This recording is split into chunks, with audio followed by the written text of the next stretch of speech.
Hey dolls, welcome back to your royal BFF, the People's Duchess. I hope you guys are doing well. I know I am. I am obsessed with December so far. I think we're gonna go to Niagara.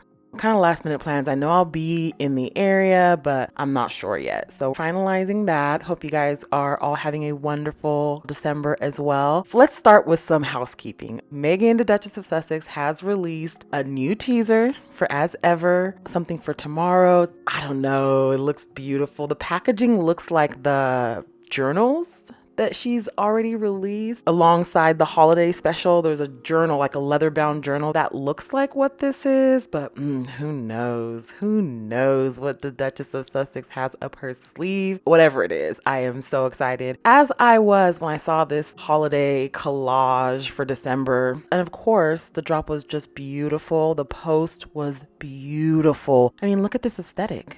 It's so gorgeous. And in my humble opinion, it really shows off the versatility of her brand. First of all, the brand was always versatile. Because of the very distinctive, very unique calligraphy, it's instantly recognizable. And for brands, that's everything. But taking us into this tastefully darker, richer bit of her brand, juxtaposed against the lemony yellow of American Riviera Orchard. We all remember the very bright, sprucey colors associated with that. Even when it became As Ever and that first iteration of As Ever, we got a lot of brightness. Now we're in the fall season, and instead of just copying and pasting that same aesthetic into a fall line, you can tell she really took her time to develop colors. You can really see Meghan's expert knowledge of color theory well at work here. The way that she pairs everything to really go as well as possible with the surroundings, it's beautiful. Aesthetically speaking, it is perfect. I really don't have any notes, and this is not just from a fan standpoint, from a creator standpoint, from a marketing standpoint. This is brilliant. And more than anything, I love how accessible this all is. The luxury look and feel of it all. It looks luxurious, it feels luxurious. Now, accessibility, as far as the price point, has the usual lineup of racists, panties, all in a bunch. But I actually do love that because the data shows that Meghan is getting millions in free marketing and promotion. So no, I don't believe that all PR is good PR. I don't think that the negativity helps. However, you cannot deny the numbers. You cannot deny that a large swath of people who purchase As Ever products aren't necessarily squatties. And I think that that's due to the media's influence. And by influence, I just mean the fact that people that might come across an article somewhere from a hateful crow yakking endlessly about Meghan as usual and say, wait a minute, let me check this out for myself. So I'm not endorsing any of that, but yeah, no, keep it coming, morons. You're expecting her to have cheap products. Why?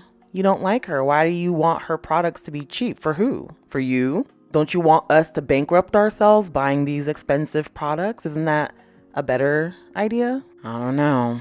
I don't speak hater, and I don't identify with that low-income nonsense. Her price point is exceptional because it does bring that accessibility for fanciness into your home. This Keepsake box is everything. The burnished As Ever logo, the feel, the look, it's gorgeous. Anyone would love that for a present or as a keepsake. And Meghan does packaging so well. And again, the accessibility of it all is what really is exciting.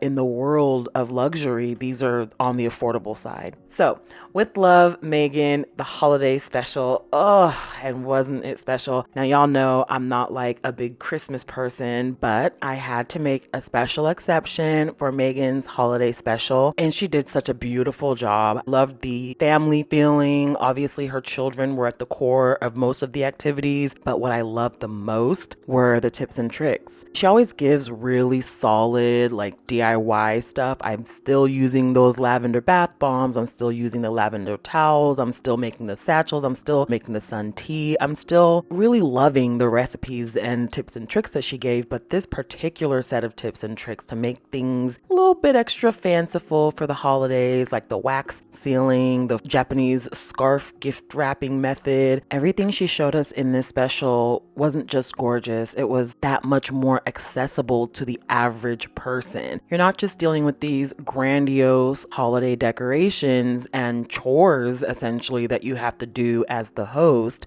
She makes it fun. She pulls you in. She makes it really easy to do and very accessible. She takes the work out of doing all this stuff. There is way more emphasis on have a good time with your friends and family, and then you can also produce this beautiful gift or piece of holiday decor. This really tickled my fancy to the core. So obviously I really loved this special, but some of the highlights for me was when she was talking to Naomi and she she said that she was so bad at sports that they couldn't even give her a grade on her report card.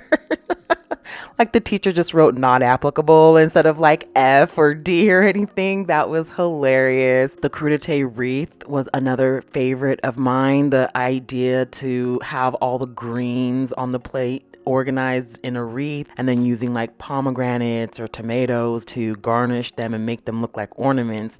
So smart. Love how she spoke about going down to the thrift store, getting a handful of scarves, and then using that to wrap gifts that are usually very difficult to wrap, like toys and bottles. I just mind equals blown. I'm definitely doing that. How practical is that? How accessible is that? You probably have old scarves that you haven't worn in years just laying around. Imagine just being able to upcycle those. Now you've given it new life. You've made this beautiful packaging, and whoever you're gifting it to is going to really appreciate the thought and the thinking outside of the box and the uniqueness of that type of gift wrapping. That's so much more economical than just regular wrapping paper. A fabulous idea.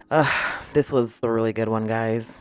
Yeah, there were so many great tips and so many great moments as well. I also really loved her moments with Lindsay and Kelly. So Lindsay and Kelly are both exceptional women in their own right, strong and powerful, beautiful women in their own right, but they're not actors. They're not celebrities in the traditional sense and probably not used to having cameras all in their face recording, right? So I got the sensation here that Megan really puts them at ease and made them forget that they were taping. And it did remind me of Megan's interaction with her friend from Godmother's bookstore. She was so nervous and said so at the beginning, very nervous. And so she was holding her mic like far away from her to where you couldn't quite hear her. And Megan very sweetly like gently grabs her mic and pulls it up towards her mouth, and it was so cute and the kind of thing that you do when you have a very close relationship with someone and you want to see them do well. Megan is a high tide raises all ships type of girl, a girl's girl, and putting them on like this was just really good to see. It's always great when we get a look inside Megan's old life, her pre-royal life. So I most thoroughly enjoy when we hear from people who have been in her life the longest. I love getting insight from them. Another part that I really loved is Harry's cute cameo, popping in for a quick kiss, a little bowl of gumbo, a little taste tester. He is just such a natural, and I've said it before, but it's worth repeating. Please get him on screen. Please, please, please. Any screen. Small screen, big screen, I do not care. Harry is such a natural, and I often think about how he talks very casually about his relationships with really great actors like Courtney Cox, like Tom Hardy. His friend group consists of some of the best of them. I mean, Margot Robbie, hello. So if Harry were to become someone who dabbled on screen, I think he's in the best company possible, including his lovely and talented wife. And I think he would be really perfect. He has great on-screen presence. He has the character. He's got the looks. He's got it all. And you know what? He'd actually be perfect for like a Hangover movie. Hangover Part 4, Birmingham. Right? He's going to the Invictus Games a little early to set things up, take a look around. He gets to his hotel. Galifianakis and Tyson are inexplicably passed out in his bed and on his couch in his room. Shenanigans ensue. Would Wouldn't you watch the heck out of that movie? I would watch the heck out of that movie.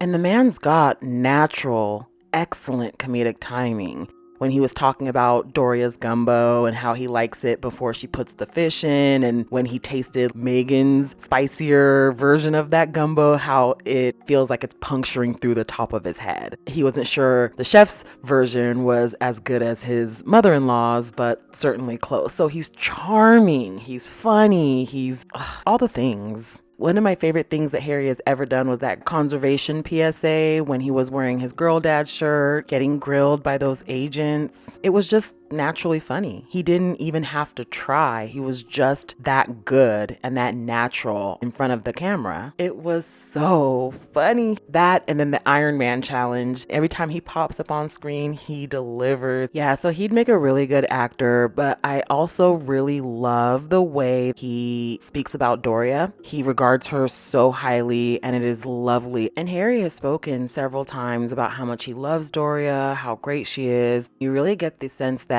she mothers him the way that he needed in his adult years, right? So it's one thing to mother a kid, but mothering an adult who has had as much trauma as Harry has is difficult. And thank goodness Doria has a professional mental health background. I feel like that really came in clutch. It comes in clutch regardless, but especially in this situation, like when he talked about how she would portion out his portion of gumbo before adding in the fish and the spices. Initially, I didn't even register that, but when I watched it again, I really did register how sweet it is to make sure that Harry's portion was set aside specially and made to his liking. Such a sweet little detail. The care and the love that requires is so beautiful. His whole face lights up whenever he talks about Megan's mom. And I think it's obviously because he misses that mother figure. And clearly no one will ever replace Diana, Princess of Wales. However, I think Doria comes in very close to what he would have had with his mother. I mean, as close as you could possibly get. That woman is full of love.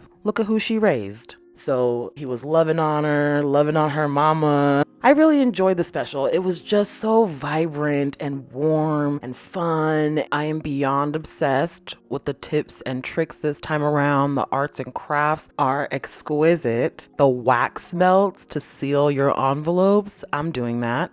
I'm for sure doing that. I just went and bought a bag of those little tiki candles like 2 days ago. So I'm definitely doing that. I love how she talked about making new traditions, especially when she was talking about like the advent calendar. She said, oh yeah, hopefully we'll have this for quite a long time. A tradition has to have a beginning. This told me that she understands her role as the matriarch in an important family, and starting those traditions is just as important as any other traditions in any other powerful family. I love that for her. Love that she has the presence of mind to start traditions for her children that they can grow up on. That's inventive and very Megan. And yes, we've gotten to know her over the years, but I think that this special really gave us a very personal look into her mindset, especially around the holidays. Like she told Emily Chang in that interview, she just wanted to show more of herself, and I think that she has absolutely achieved that. I'm really excited to see what she has in store for us tomorrow. Got me over here like, what could this be? What could this be? What haven't we seen yet? The anticipation is just crazy, bro. So Megan, we are seated. We've got our rosé, we've got our brut, we've got our nice warm cups of hibiscus tea. Our candles are lit. So whenever you're ready, we are locked in. Thank you for joining me, guys. Don't forget to like, share, and subscribe. Let me know what your favorite part of the holiday special was.